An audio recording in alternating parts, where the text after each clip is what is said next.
అత్యాచార బాధితుల గర్భస్రావానికి సంబంధించిన చట్టాన్ని సవరించాలని సుప్రీంకోర్టు కోరింది. ఈ మేరకు కేంద్రానికి సూచించింది.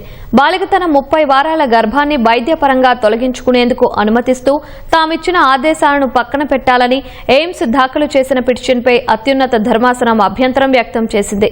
అత్యాచార బాధితులు 20 వారాల తర్వాత కూడా అవాంఛిత గర్భాలను తొలగించుకునేందుకు అనుమతిస్తూ చట్టాన్ని సవరించే అంశాన్ని పరిశీలించాలని కేంద్రాన్ని కోరింది. అత్యాచారం వల్ల గర్భం దాల్చినప్పుడు దాన్ని తొలగించేందుకు కాలపరిమితి ఉండకూడదని సుప్రీంకోర్టు పేర్కొంది. చట్టం మారుతున్న కాలానికి అనుగుణంగా ఉండాలని తెలిపింది.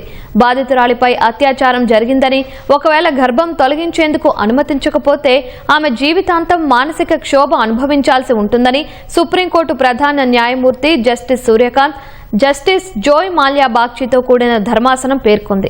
తల్లికి ప్రమాదం లేనంత వరకు గర్భం తొలగించవచ్చని స్పష్టం చేసింది. బాధితురాలి తల్లిదండ్రులకు కౌన్సిలింగ్ ఇవ్వాలని ఎయిమ్స్ ను ఆదేశించిన ధర్మాసనం ఈ విషయంలో తుది నిర్ణయం బాధితురాలిదేనని తేల్చి చెప్పింది.